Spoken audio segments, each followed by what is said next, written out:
So, hello everybody. We are now also Facebook Live, so lots of people will be watching us um, beyond this Zoom class normally.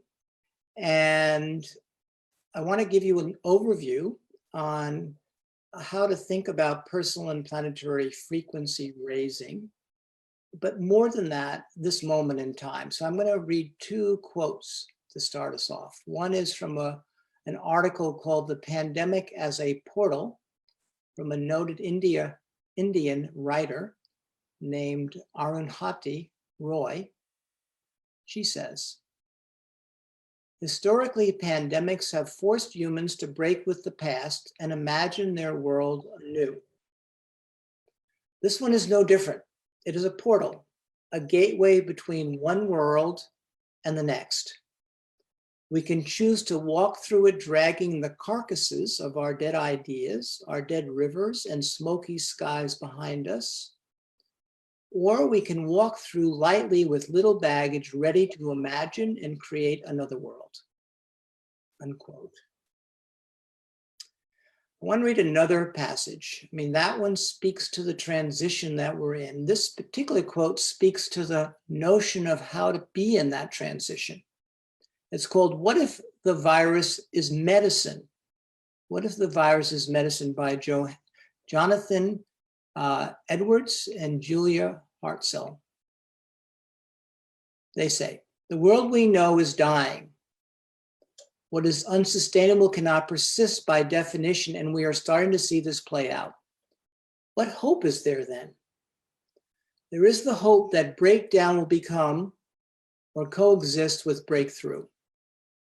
There's the hope that what is dying is the caterpillar of immature humanity in order that the metamorphosis yields a stunning emergence, that whatever survives the collective initiation process will be truer, more heart-centered, resilient, and generative.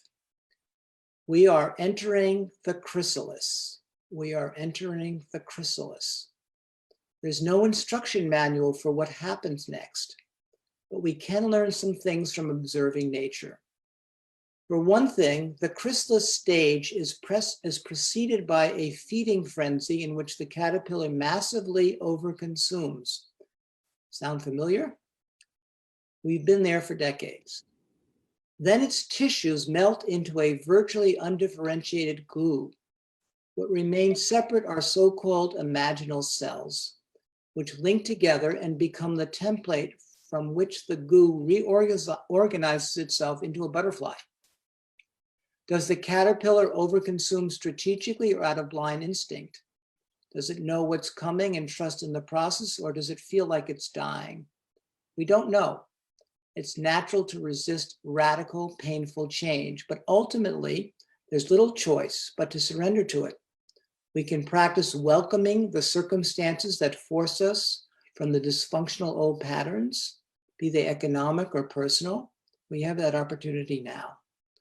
One of the overriding feelings is of uncertainty. You don't know where you're going, only that there's no going back.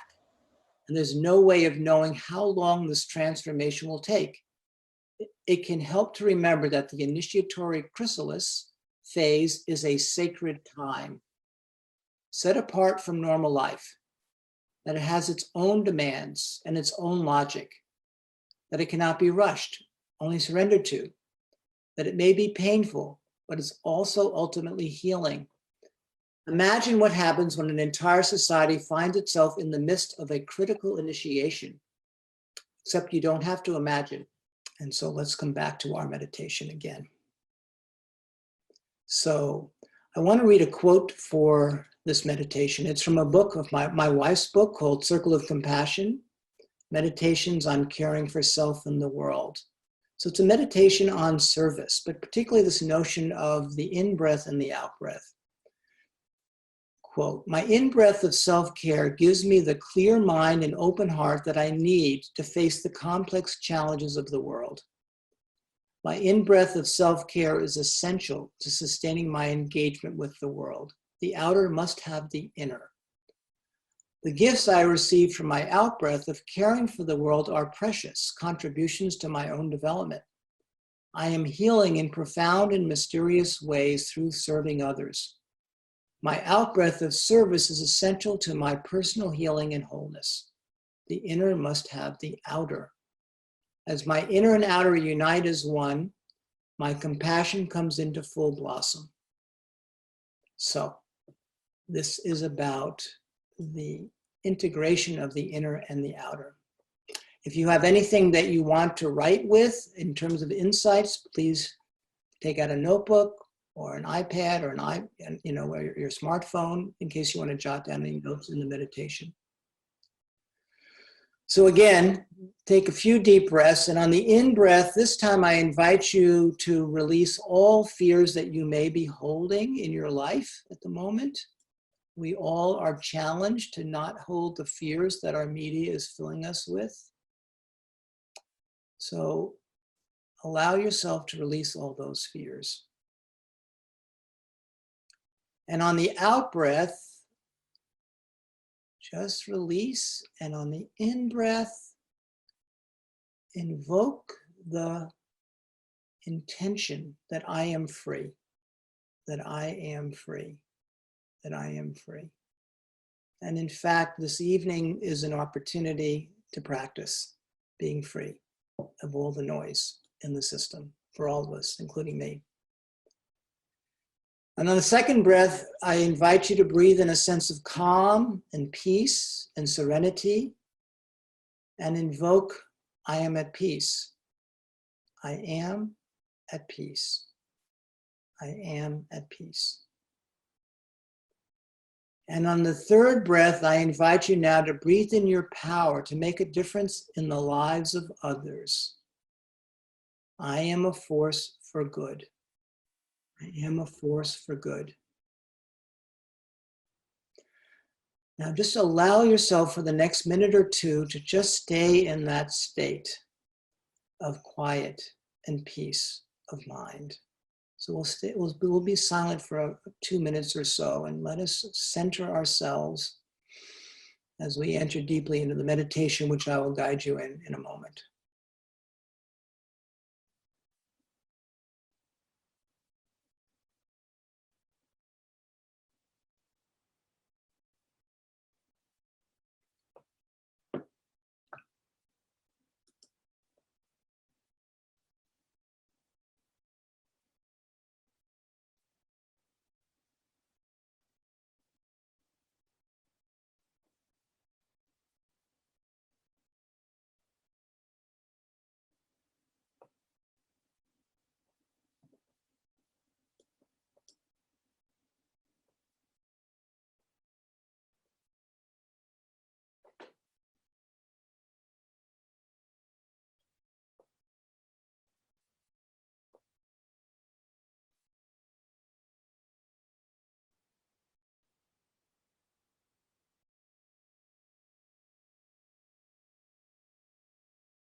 So let us begin. So I'd like to invite you now to visualize yourself integrating the in-breath of caring for self and the out-breath of caring for others, and seeing your compassion coming into full blossom.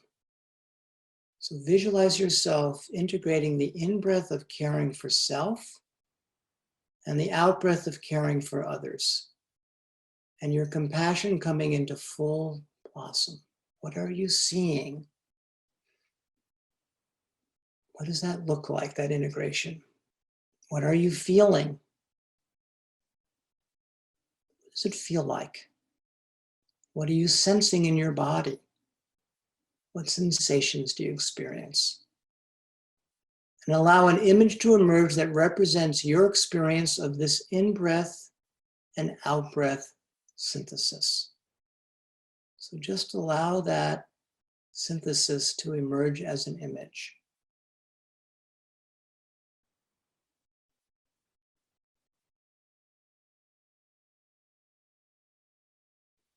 Now, visualize yourself being of service to your family members, What are you seeing as you are in service to them?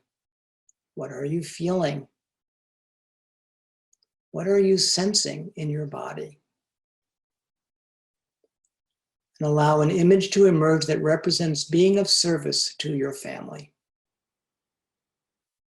Allow an image to emerge that represents being of service to your family.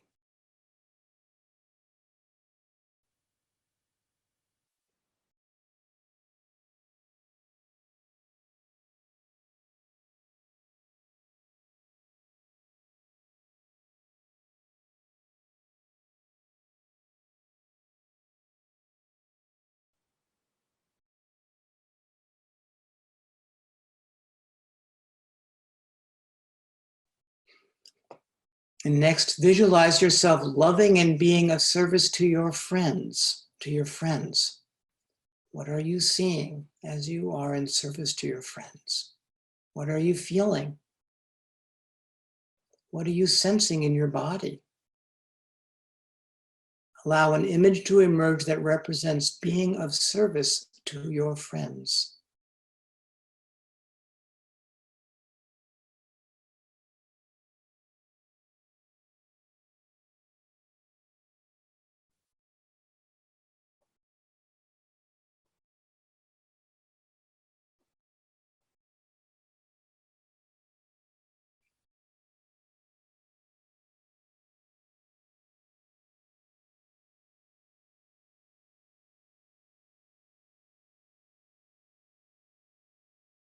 And moving along, visualize yourself now being of service to your co-workers, those with whom you do work together. It could be volunteers, it could be someone that you are working with in an office. It could be however you define your co-workers, but those people who you do work in the world with. What are you seeing as you see yourself in service to them? What does it look like to be of service to them? What are you feeling? What are the emotions that you feel as you serve them in whatever way that service is asked of you? What are you sensing in your body as you offer this service? And lastly, allow an image to emerge that represents being of service to your coworkers. And as you are in service to them, allow yourself to really see how they are receiving the service you offer them.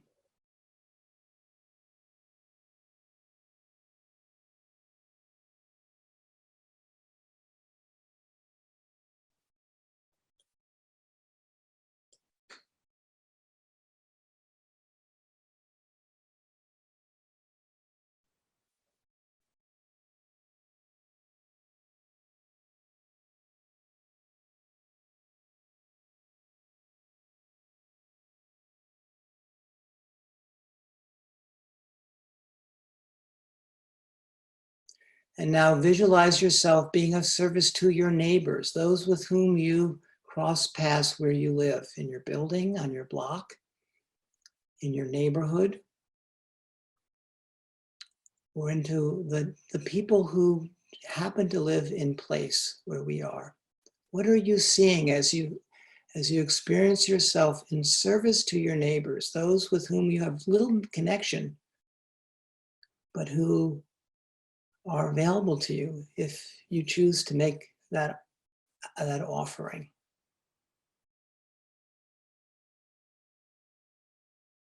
And what are you feeling as you offer this service to your neighbors, many of which have real needs right now?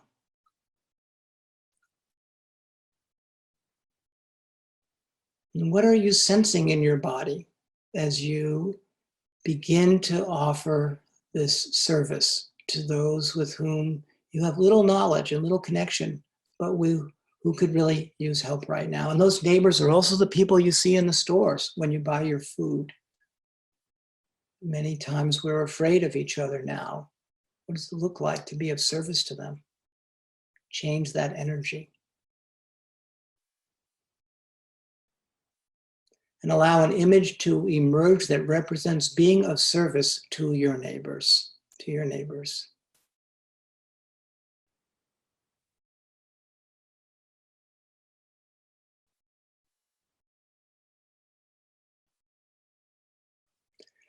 And lastly, visualize yourself being of service to humanity, our collective, the whole of who we are.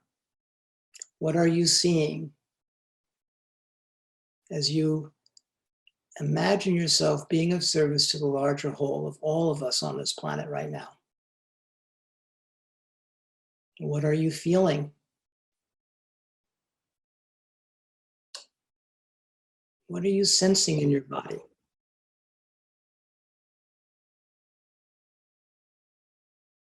And allow an image to emerge that represents being of service to all of humanity.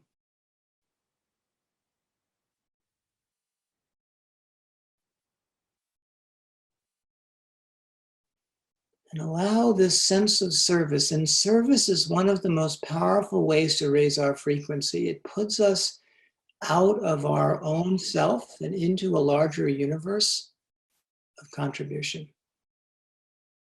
So now allow this to wash over you, your service to humanity, to your neighbors. All of humanity is represented above. Your co-workers, your friends, your family, and yourself, in terms of being able to allow the in-breath of caring for self and the out-breath of caring for others. So your compassion is in full blossom. Just allow all that to wash over you as you fully step into your ability to serve, more needed now than many times in the past on our planet, when everyone is have some kind of need, and we can be of so much help as we grow ourselves spiritually and step into the vacuum that has a need far greater than ever before for real leadership, spiritual leadership in particular, and this very specific type of service. Just allow that to wash over you.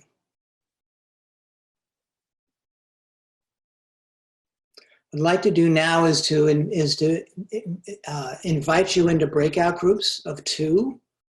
I'm going to invite Miranda to break you into groups, so you'll have a partner. We'll also check to make sure each of you has a partner, and then you get a chance to share what you came up with as you did that meditation. So Miranda, are you there?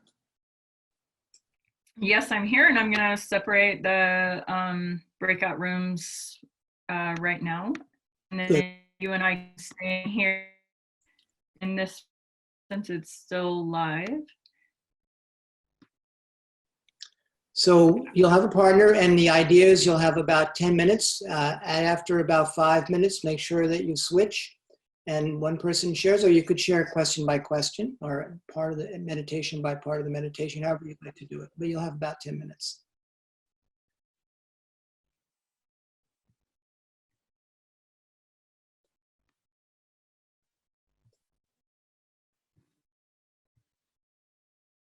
And Randy, you'll let me know when you've separated people. Yeah, I'm trying to.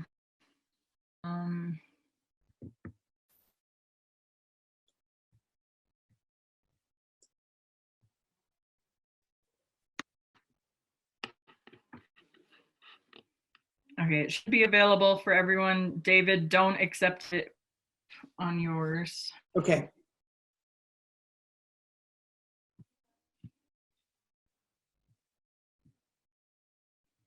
Do you want to give a message to everyone while they're in there of how long they'll be in there? It's 10 minutes. It's 10 minutes, Miranda, total. Okay.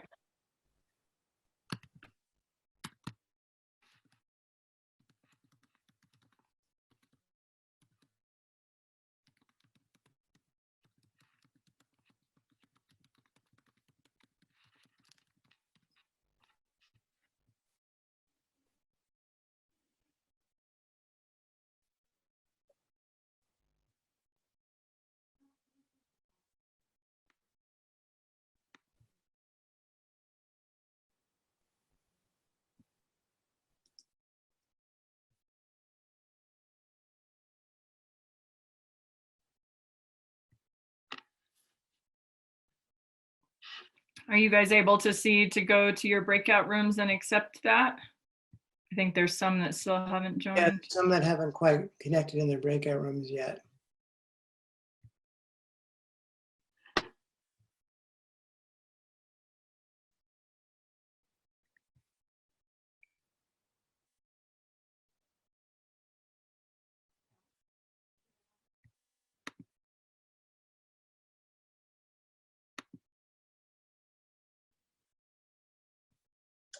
So Kim has had, looks like she needs someone else. Yeah, I'm moving some people around that are alone that didn't have someone join them.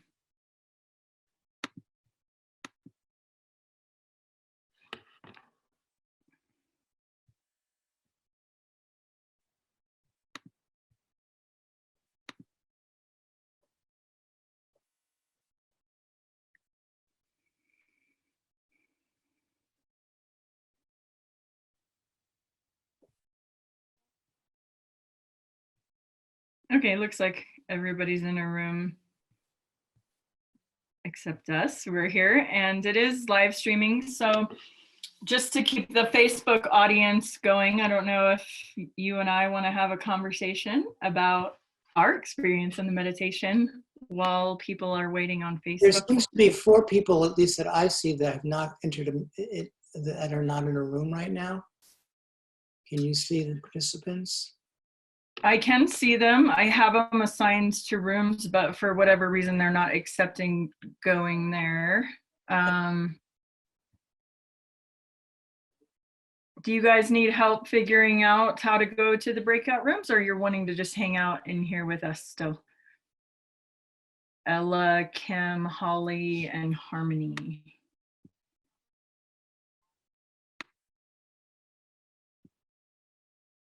No answer. They may be away from their computers right now or something. Okay, no problem. There's nobody waiting in their rooms for them or anything right now.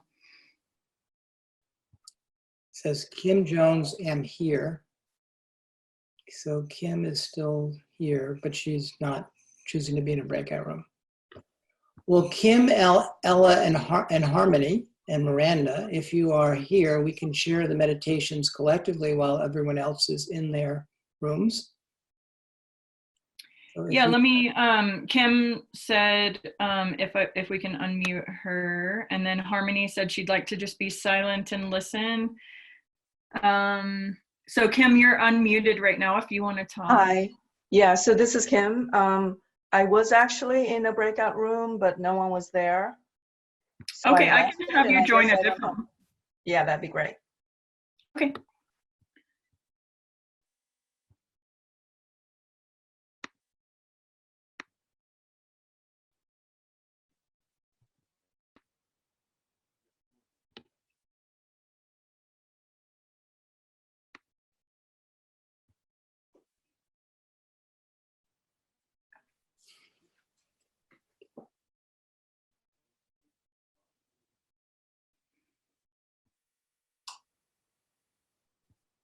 Miranda, you let me know when you're ready.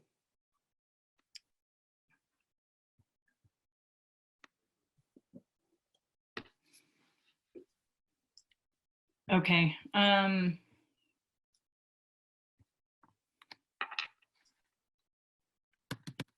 I'm just talking to Ella because I think she's having problems going in there. Okay, I'm hanging out. I'm good.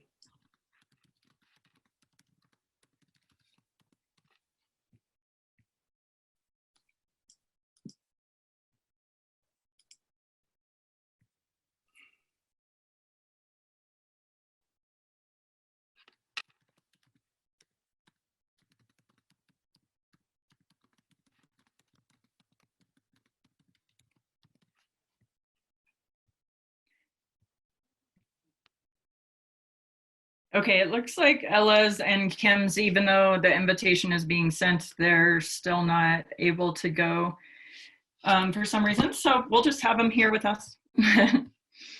So Ella and Kim, why don't you just share collectively with us what happened in your meditation? Hopefully you were able to get back into a meditation after all of our difficulties. You're both unmuted, and Harmony, just let me know if you do end up wanting to speak too.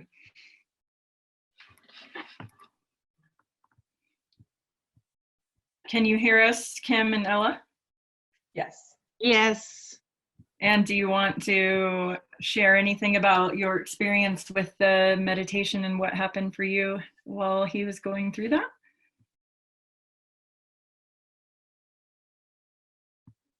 I'll share. So initially, when it was at the personal and family level, I was trying to figure out what it is that I was feeling or visualizing, and it felt more of like a plasma energetic state, all based in, love, unconditional love, right? And then as it went, as the grouping became larger and larger, I thought, well, all of this is love, right? I mean, it's all about love. So I did not feel like it really changed for me, right? And the focus was on my central channel, just emanating light and love to the planet. And I think that's how we serve right now. That's how we do our best service right now, is to hold the positive vibration for everyone. Beautiful. Thank you, Kim. Harmony, are you wanting to share anything, or you can be in silence, but if you do, you're welcome. Share. No, thanks.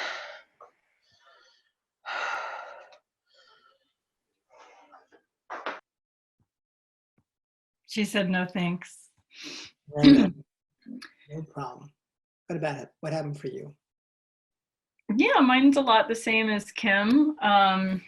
Even though we're, talking about being of service to each other, family, the planet, community, our households, it is all about love for me, and the frequency that we're giving to the planet is about love. And I love these meditations each week.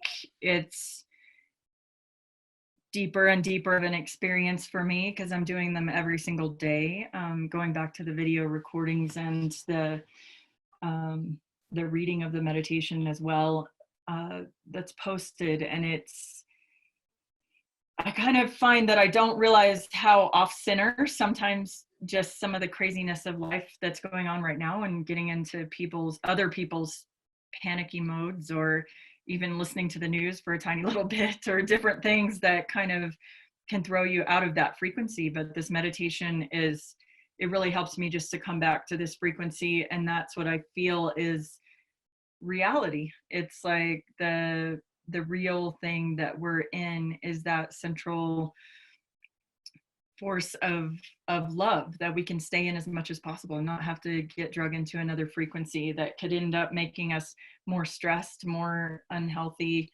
more susceptible to the virus or panic or fear. So I'm grateful for doing it as many times as needed to recenter right now in these days.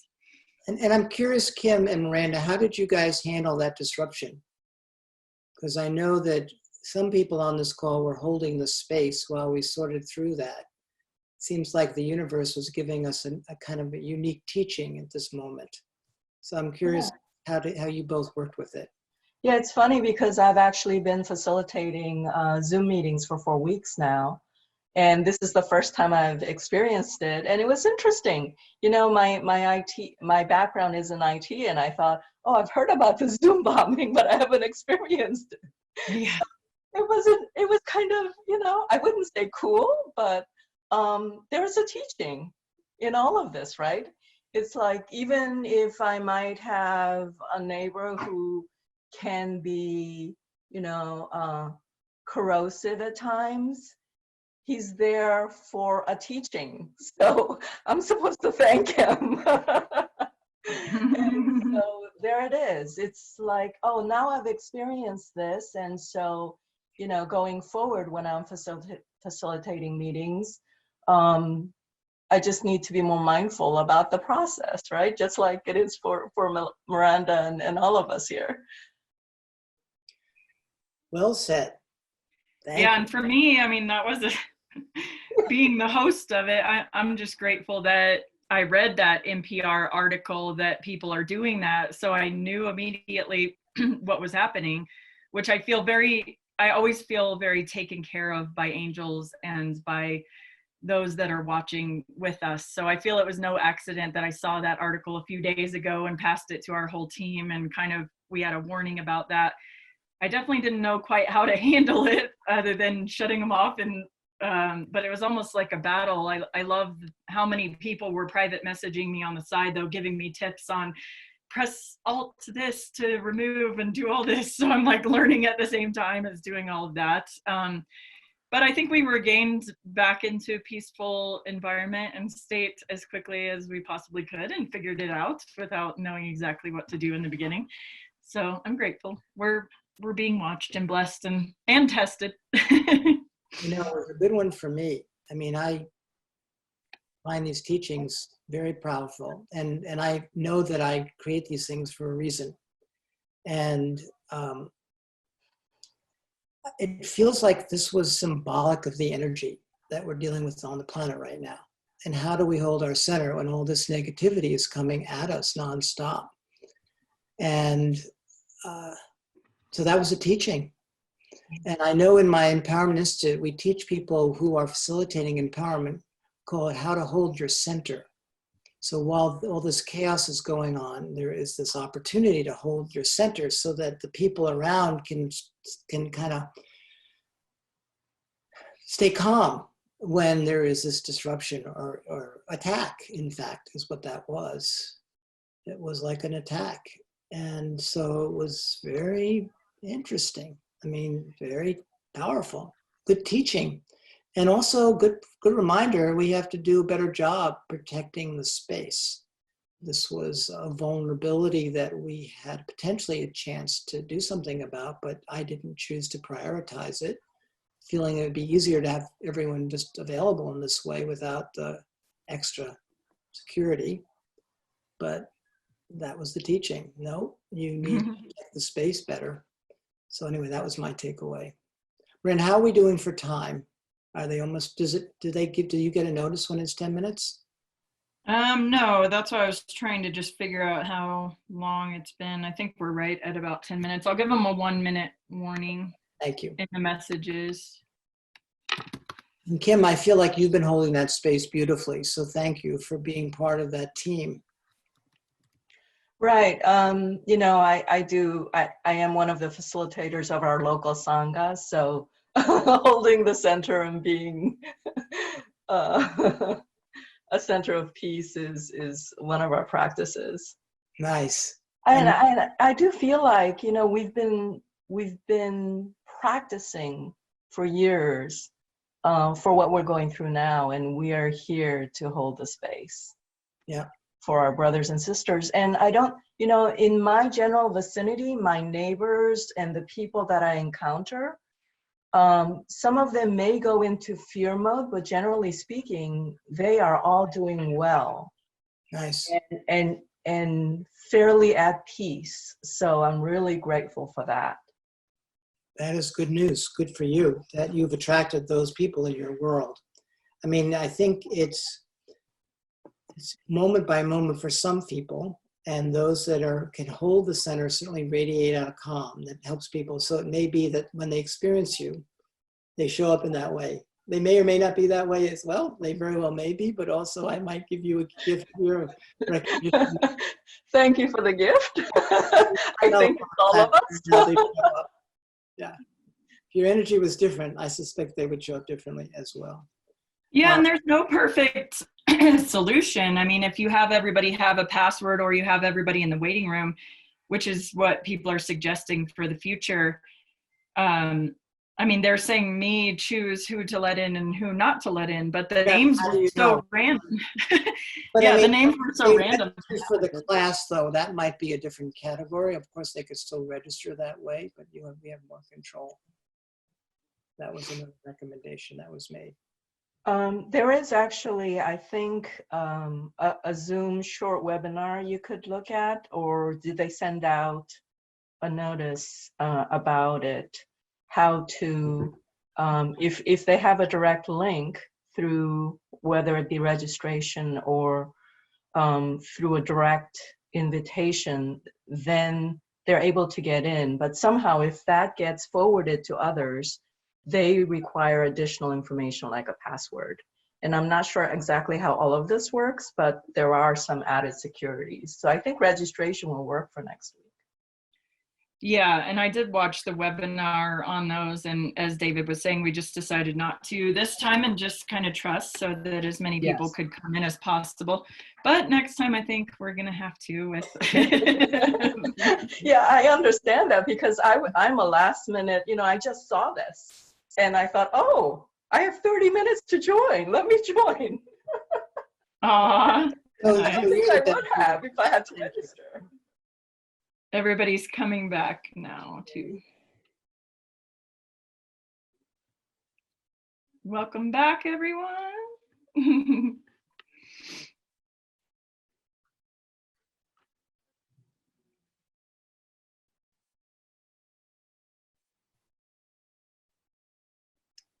So welcome everybody. We're so happy that you're here, and we survived our first Zoom bombing experience, bless our souls. We were having a great chat, debriefing what all the teachings were, having that experience, me in particular attracting that into my world and what the opportunities were. I suspect each of us has our own version of that. But let's not necessarily go there, although if you want to add that in as part of your sharing, you're welcome to do that as well. But mostly what we'd like to do now is just to invite you to share what your experience of the meditation was.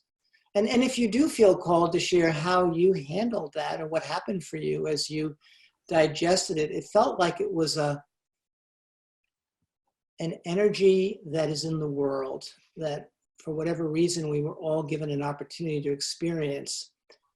We ourselves, Miranda and I, concluded we can do a better job protecting the space going forward. But that said, this was the experience we had this evening. But anyway, anyone who'd like to share their experience of the meditation so we can stay on point with the actual agenda of our call. If you want to share anything about that, you're also welcome. We have about 10 minutes or so to share. So I think, let's see how to do the raising your hand.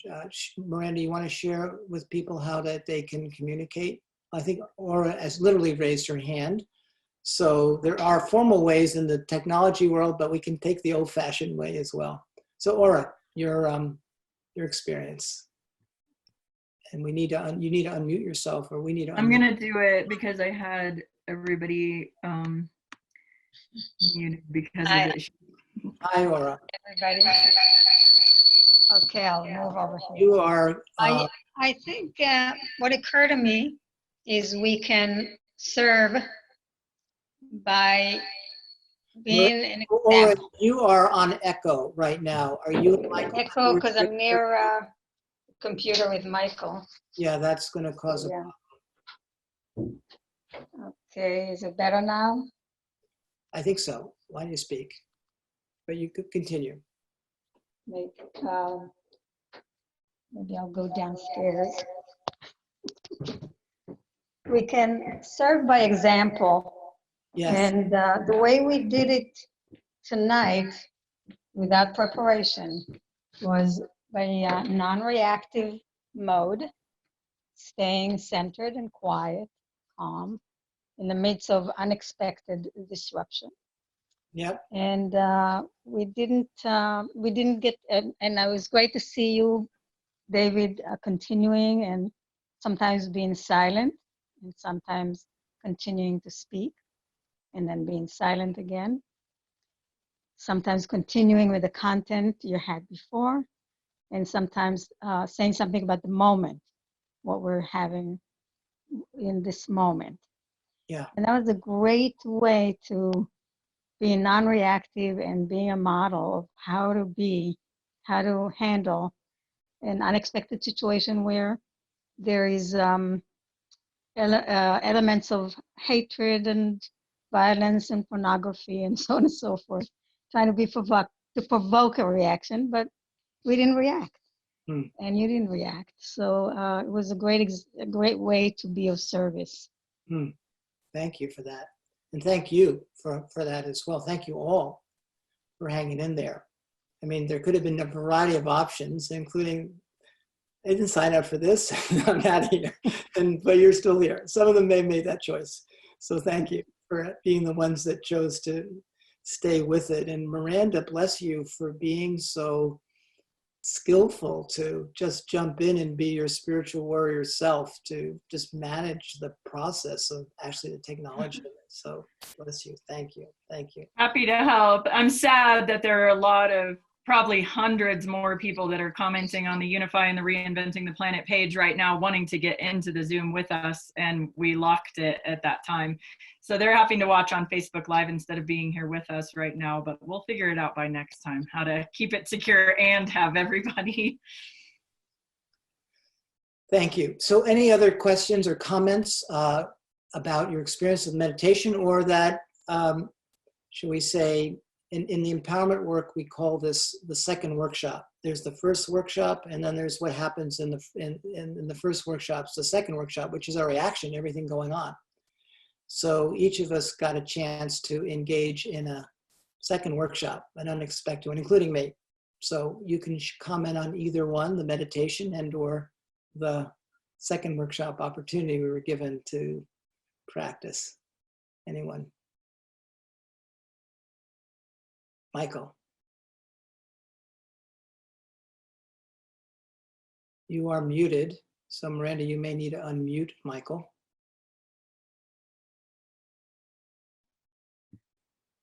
Sorry about that. Michael He's Morrison. down. Yeah, Michael Morrison. Okay, go ahead. You're on, Michael. Okay, great.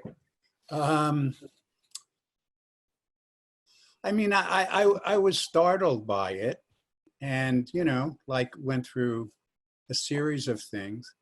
But in another way, I really felt, and I honor what Aura said, you know, about how you handle it, David. And you know, honor what you say about Miranda and how somehow it dissipated. So thank you.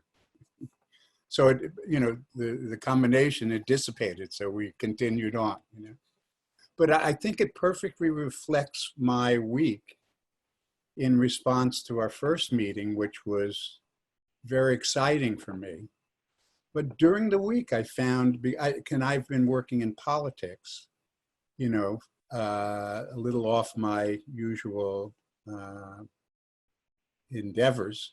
I've been working in politics for several years, and it's like totally like what to do about these forces that now in this nation stand so divided that, and so tonight was, you know, and I was kind of loving the love and loving the suggestions and the different pathways to, you know, that you're offering, the 7 pathways, you know, these portals that you're suggesting, and doing the exercise with love, you know, which, and on some level that connects very deeply with me.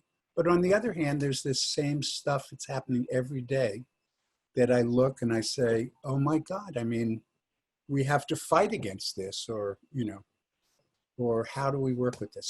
So I was locked up again, you know, I felt freed and then I was locked up. So I think the the meditation tonight reopened me. Nice. But and along with that, in a kind of perfect way, because it really is a perfect representation of us trying to gather to bring our energies forward for positive good, and then boom, boom, boom, these other energies, like the voice dialogue, if you know that, the other energies appear, or there's different systems. So it was like, wow, yeah, so this is it. This is who we're working with, It's the entirety. It's not just us and our, efforts for good as we see them, It's Well, the, it's an interesting question, if I may respond. The interesting thing about politics is the polarity nature of politics. right. And when we have the righteousness of the right cause, or the left cause, if you will, there's a righteousness. And that righteousness polarizes. Right. And so the question is, how do we operate in a space that doesn't polarize? And if you work from the point of view of frequency, if you will, or consciousness, and where we're holding our energy, when we polarize, no matter what the righteousness of our cause, we undermine the good we're trying to do. So it's really challenging for people that are politically correct, but who don't understand the nature of thought itself. So that's a more challenging opportunity to work on that. And I honor those who are the spiritual warriors who play in that space, but it's not easy when you're in a polarized space to not be pulled into the polarity, as we had this evening, that opportunity, right? We could have been polarized. Clearly, it took a lot for all of us to hold the center through all of this. And certainly one could judge these individuals easily. And that was another opportunity, right? To bless them, to actually see, I hope that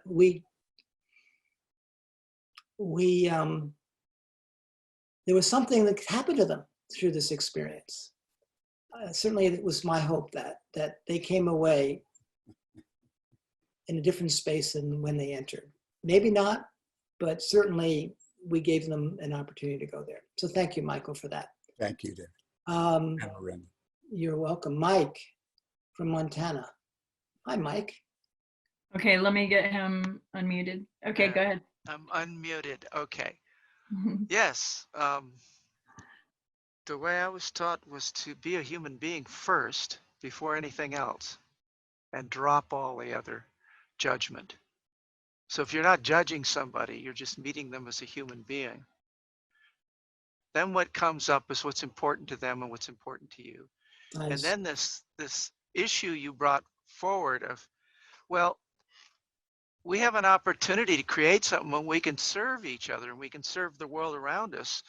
So how could we cooperate to do that? In what ways can we come together on doing some service to everybody and everything around us? I think that's wonderful because it changes the conversation completely. Yep.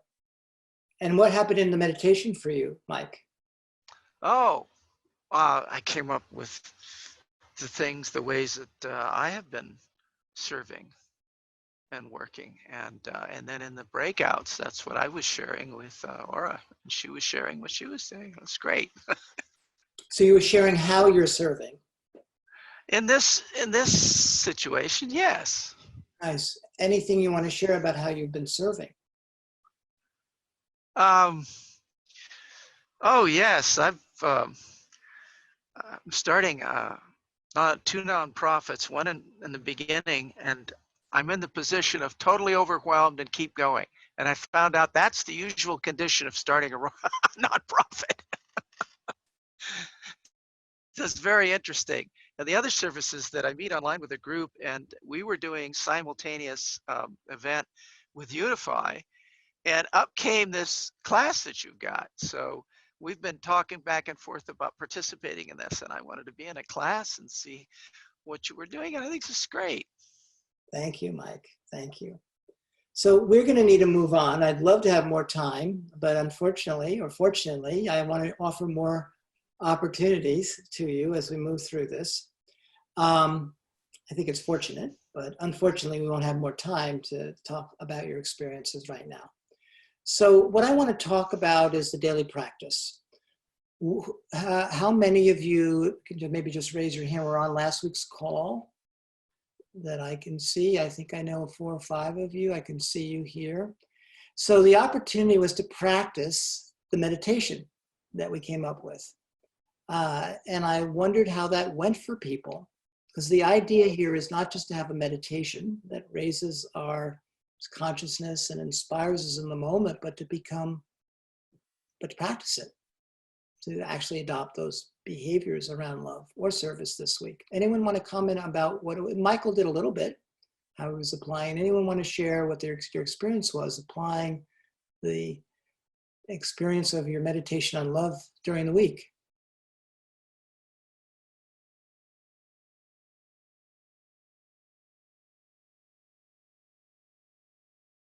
Okay. Well, how many of you, Rosemary, do I see your hand up? Yes. I was, oh, You're on. okay. Yeah, you're unmuted. So I was initially caught up with the CARES Act and the stimulus and because I'm a small business owner, and this is hitting me from a lot of different directions. And so I found myself, applying for this and applying for that, and it was getting me crazy. And I was on the phone with a friend on Saturday at 7 o'clock, and she lives in Manhattan. And she said, oh, it's 7 o'clock. I'm going to go out and clap. I'm going to take the phone with me so you can hear. And there was this roar of people clapping. And I said to myself, I live in one of the, in Brooklyn. So I live in a more residential area. Well, it's not, it's more homes, private homes and space. And so what I wound up doing is I said, I'm going to go out and clap on Sunday night. And I stood there on my porch and I clapped, and there was nobody. And somebody across the street heard me, and this couple came out on their porch and they clapped with me. And I clapped Sunday, Monday. Last night, it went out of my head. So Monday night, we already had people, because by Monday, I had sent some emails to people that I knew. And I said, well, how do we get this? Because in a sense, it's not the typical sense of love that we might think of, but for me, it's the love of community. Nice. And so I sent some emails out that morning, and we had 5 people. And then last night, it went out of my head. And tonight, I said to myself, I have to go out again. And so I went out, and again, I started clapping. I was the only one. And my neighbor, I have Chinese neighbors, and they're very much to themselves. They bought the house next door to me. And on Monday night, the woman was tossing her garbage out, and I said to her, we have to clap at 7 o'clock. And she really wasn't sure what I was saying, but I said, we have to clap. She said, okay, I'll be right. And she went inside, and she came out with her daughter, who was about 10, 12, and another man. And we all stood and clapped. So then I wasn't out last night, but tonight the little girl came out. When I started clapping, the little girl came out. And she said to me, my mother is in the shower. I said, that's okay. You and I are going to do this. And so we clapped, and my neighbor across the street had headphones on. He was mowing his lawn. And I finally got his attention and he started clapping. So it's very small, but when he started trying to talk to the little girl, I could see she was fearful. And so I intervened and I introduced her to him. I gave her my name and his name. And so it's just like, and I said, this is so basic. This is so basic neighborliness. Yeah. And sometimes I think that I should be doing things that are much more important, but then I say to myself, this is really very important. So anyway, that's my experience. Thank you for clapping, Rosemary. I mean, seriously. I mean, beautiful. I wish I could live on your block and clap with you. Let's clap. Let's clap for Rosemary. Wherever we are from now on, 7 o'clock, we'll clap with you, Rosemary. And anyone on this call all over the world, wherever you are, 7 p.m. New York time, you clap with Rosemary. Just clap. Clap wherever you are. And send Rosemary love. For being a good neighbor and for trying to do good through that. So thank you, Rosemary. I'm going to move on. I want to now have one more question.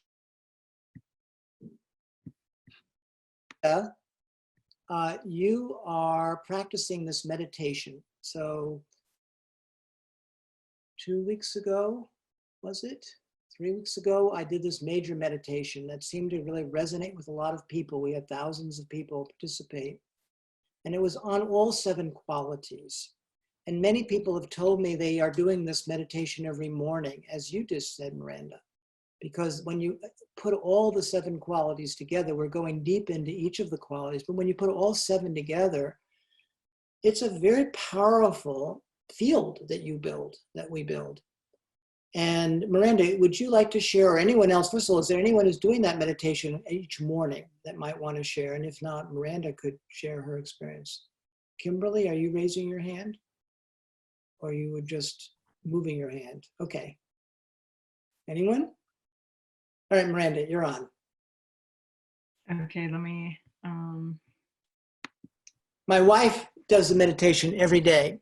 So I know, and many people have come to me. So tell me what happens for you when you do it. And I'm inviting anyone listening to this call and all of you on this class directly in the Zoom version of it to consider doing it. And there's a place where you can get the meditation. And Miranda can put that in the link, in the chat rather. yes, I will.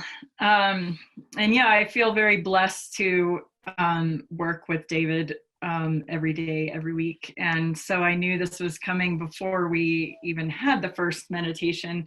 Actually, really strong spiritual messages came to Karen Palmer and I and David all in the same weekend that he needed to kind of download this meditation and give it to the public and help us. And it's been beautiful to help bring that to the public. And we had 11,000 people join the first meditation with Unify 2 weeks ago. And that one kind of covered all 7 of these qualities of, love and service and blessing and gratitude. And I don't have them all memorized, but working on it by doing the meditation every day. Because this world is... So it's love, it's love, it's service, it's blessing, it's prayer, it's faith, it's gratitude, and it's community. Those are the 7. And each of them has a meditative practice around. We're going deeper into each one, but that whole one, and you could either listen to me do the meditation on the Zoom, on the Facebook Live, or you can just do it yourself because it's all written out at the link that Miranda will take you to. But continue, Miranda, your experience of the meditation. Yeah, I'm working with our community emergency response team here in my local area too, and I'm a medical professional as well as working with David and helping with all of our nonprofit work. But sometimes it's like turning on the news or meeting with our emergency response teams, that kind of stuff is almost too much overwhelming. being in the energy of the panic and the you know, the state of people sometimes, and just getting sucked into that too much, but then having this as a beautiful way to return to a higher frequency. And that's why I'm using the meditation every day. And I was saying that it's starting to actually go to multiple times a day some days, if it's too much stress around and I'm having a lot of other meetings where people are more in a panicky mode, or we're meeting with people that are sick and needing health and wellness, and using this as a way to really get into that frequency and then share it with them, share that healing, centered, loving, faithful energy and that blessing. It means, I absolutely know that it means more than we even know right now. I mean, I've seen people in respiratory crisis that are calling us, that we immediately take them into meditation and breathing and find that peace within, and relax and open your lungs and drink hot water and just take in the peaceful energy. And within 10 minutes, they're doing much, much better already. And then as community teams, I mean, we're sharing this, and we're meeting, we're kind of virtually holding hands because we're all meeting by Zoom, and then going out and keeping our distance and wearing our masks and everything. But we're definitely starting with meditation and unifying and bringing up that frequency and that blessing, and making sure everyone's feeling whole and strong. So this meditation is showing up a lot in my life now, and becoming a useful tool. And I encourage you guys to use it as many times a day as possible. It was daily for me, and now it's as many times a day as I need it, which is beautiful. Thank you. Miranda, one other thing I'll add is there was a friend of mine who I see on my walk on the reservoir where I live up in Woodstock area, and she was saying, you know, it's really hard to be afraid to get into the fear state when you are and do this meditation, because it raises your frequency. I mean, the practicality of what we're doing is that you can't hold love and service and blessing and gratitude and fear at the same time.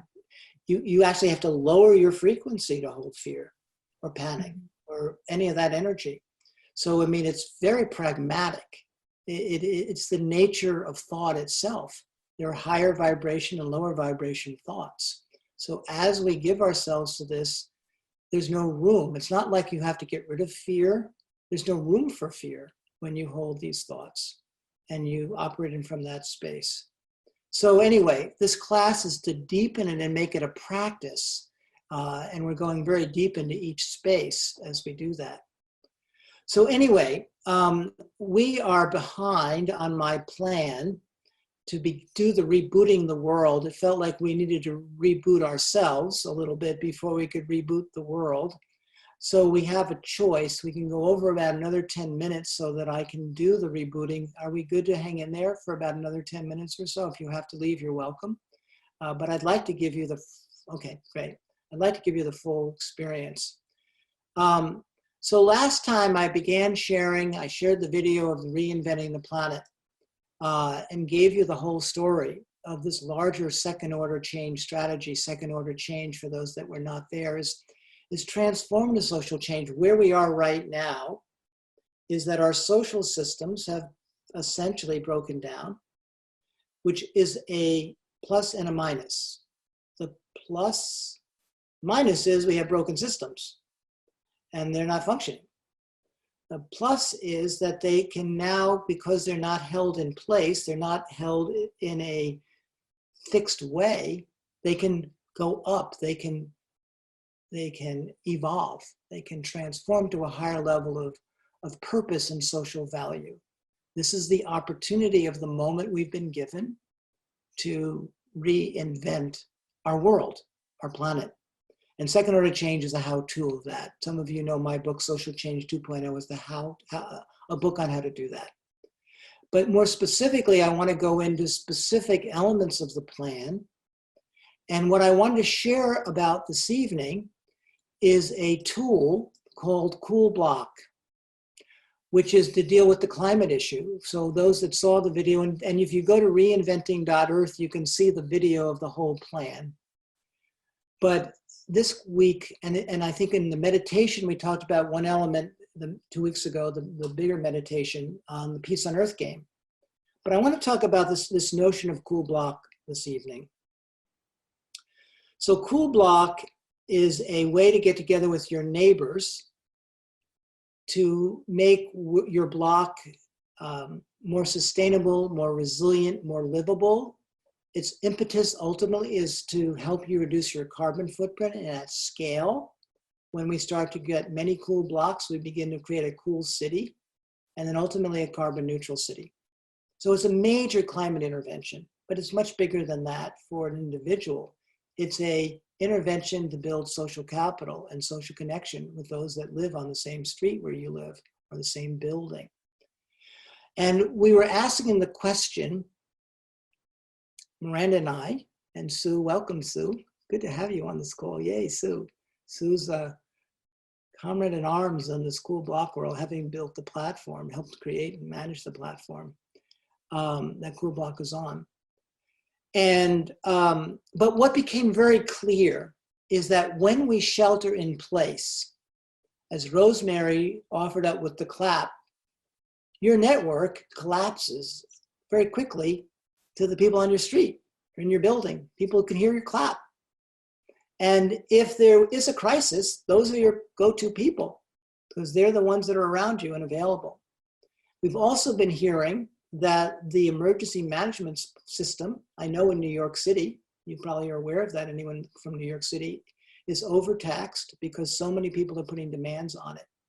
So the best way to reduce the stress on the emergency management system is to have greater social connectivity in place where you can take care of one another, as opposed to needing and putting out calls to 9/11 because you have no one else to take care of to help solve the problem if you have it, and help you take care of yourself or take care of them.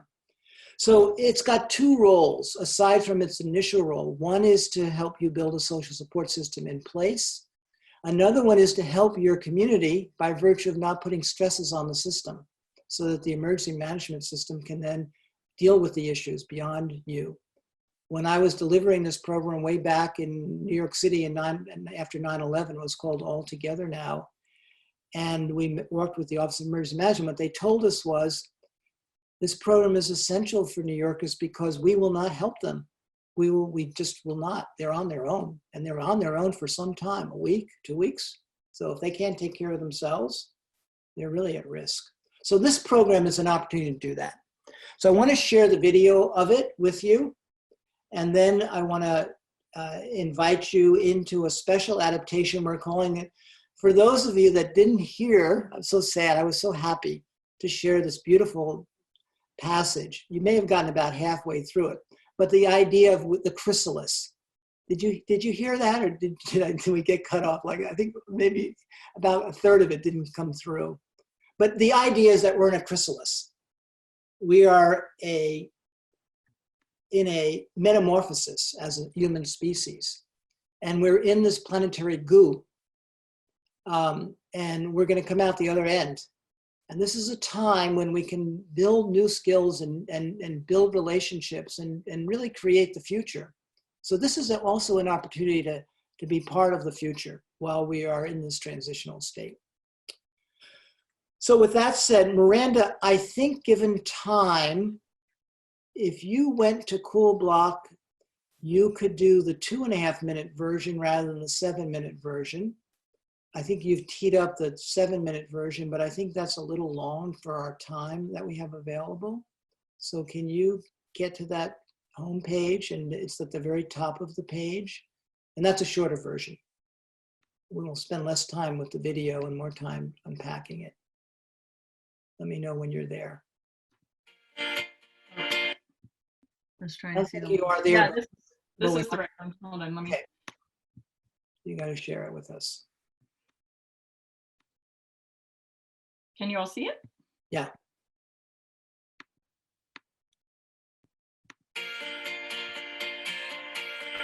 When I was growing up, you kind of relied on your neighbors.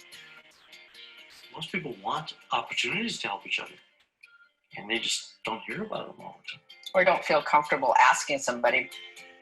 Back when I was in Ethiopia, we really have a community-based life. We don't live, very independently like we do in America. I have this motto: I live to serve. I serve my family here, and using the cool block, I can serve my neighborhood. Where we're headed with global warming is not inevitable. We can stop it. Now I know that I can do it, and my block can do it, and that my neighborhood can do it. I want to save the planet for future generations. I have a son. He hopefully someday will have a family of his own, and they will have a family of their own. And it just goes on and on. I want the human race to continue.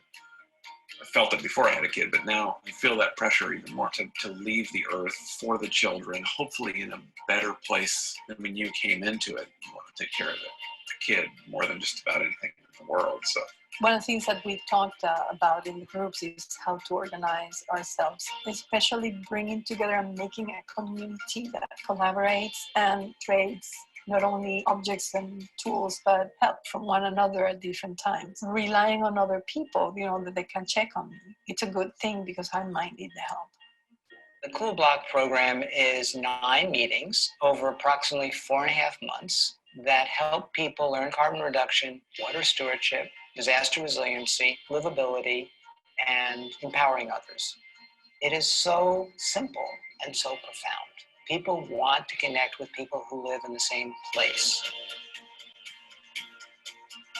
The cities are where change is going to happen, and we can do it one neighborhood at a time. My dream is that we'll reinvent our cities, reinvent our quality of life, reinvent the planet, and build the future that we dream of. victory is just a matter of organization. And that's what this is. It's blocks organizing, which is the most basic way you can organize beyond your own household. It can't be stopped.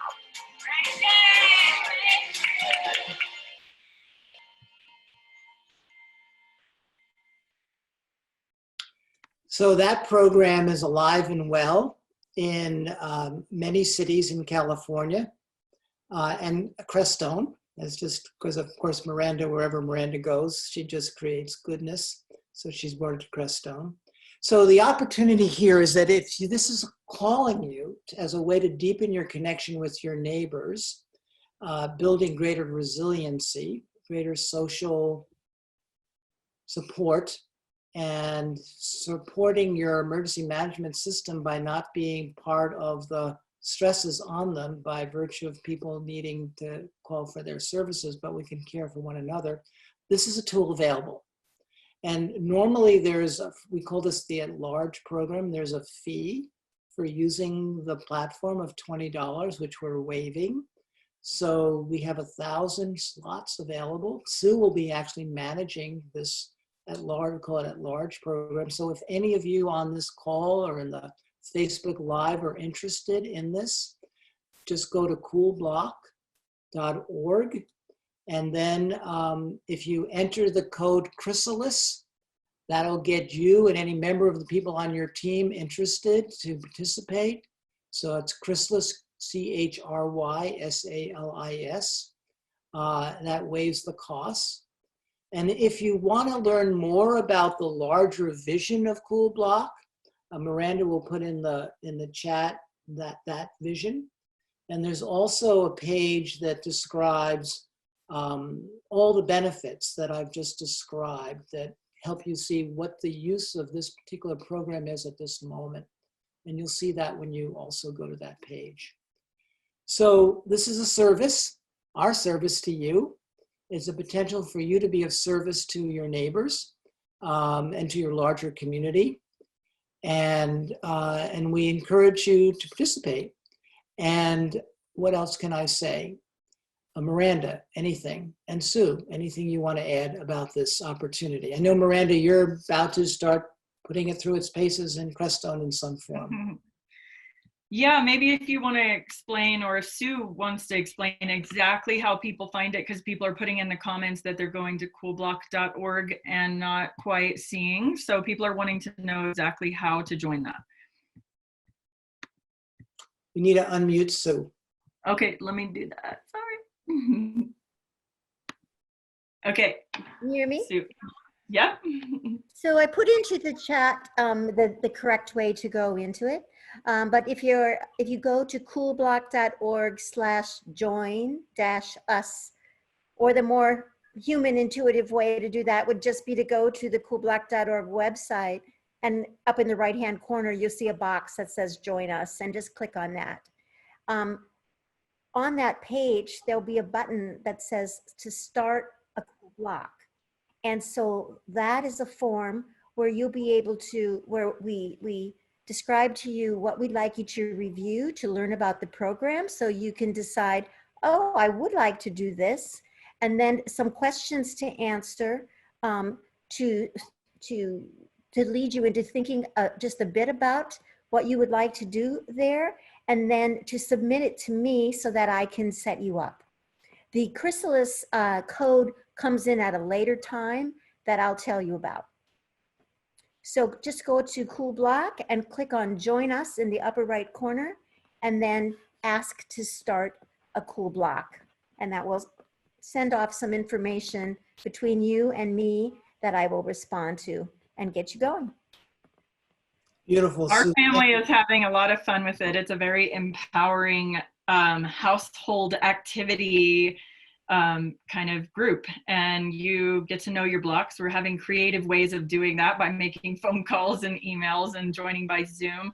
But a lot of it goes on as a household too. Whoever's in your house, you take the different actions and you can check them off, or you can say, we want to do this. And my family, my kids, all of us are enjoying the empowerment of feeling like we can do something in this time of having to stay home and in this crisis, but do something good. And there's a plethora of resources in there that are all fun to do and learn about, and just help you be a more resilient household and block and community. Beautiful. Thank you, Sue. Thank you, Miranda. Let me just add one more thought, and then if there are any comments or questions, we can take them and bring closure on our time this evening. So many people are saying that this is the sort of preface to how to manage a global emergency, this virus experience. But the global emergency we have to manage is the viability of our planet's life support system called climate crisis. And so this is more than just helping you be able to be more resilient in this very specific moment. It's also inviting you to be part of this larger journey that humanity has to go on to begin to resolve how we work with our impact on the climate through our footprints. And if you start to work from the bottom, you discover that 70% of our carbon footprint comes out of our households, and 70% of the larger footprint comes out of our, let me back up. 70% of the carbon footprint of the planet comes out of the cities we live in, and 70% of that comes out of our households. So we can significantly be a force for good if we choose to engage in this manner. All the other benefits aside, the potential to be part of the moral leadership of our world by virtue of being part of this initiative to deal with climate directly through our own impact is a great opportunity for us all. So we're inviting you in at all levels to play. It certainly has some immediate short-term benefits, but then it has a lot of long-term benefits. And our long-term goal is to scale this up into what we call carbon neutral cities, carbon neutral California, which is where we're focused right now because it's the most advanced state around climate. And then ultimately a carbon neutral America and a carbon neutral planet. So that's our long-term journey. As I mentioned last time, we live in the world of audacious dreams. So you're all invited to join if you are so called. And if not, just know it's a resource out there, tell others about it. And there's no charge. So with that said, are there any questions or comments on that before we tee up what we need to do for the next class? Anyone? Okay, so here's what's happening. Next week, we will debrief your work on service. Now, I was going to give you the Zoom link, Miranda, we have to do an audible and decide on the moment how we are going to give out information. We have the link, but do we want to have a waiting room? Are we going to ask people to register? What do you think what's your sense of how we manage people's participation next week? Well, either way that we do it, it'll be the same link that you had this time. I think it'll just either be passcode protected with a pre-registration that we'll put on the Facebook link, or there will be a waiting room. The waiting room makes me nervous just because I don't know everybody that's coming in, and a lot of those hackers just had regular names that I wouldn't have known whether they're part of our tribe or not. So I think probably, yeah, we'll set up some kind of registration, but it'll still be the same link that you get in. But once you register, you'll get the passcode, and hopefully none of them get it. Okay, so that'll be the Zoom link, but how do they register? They'll have to go to someplace to register, right? So what would be the guidance on that? Yeah, Zoom has special features where you can require registration and send people a link. So that will be posted in our Facebook event spaces where you found the links this time, and we'll just tell you how to register to be able to get in the Zoom ahead of time. And people will still be able to do that. And of course, Facebook Live is available without obviously registering. So this is just if you want to be in the Zoom class and have a more intimate, interaction with us. Mm-hmm. And what else? I think that's about it. So, wow, that's not so bad. Only 8 minutes overtime considering our little adventure this evening. So I want to wish you all a beautiful evening or morning if you're somewhere. I think some people are in Australia right now. It's early morning on Thursday.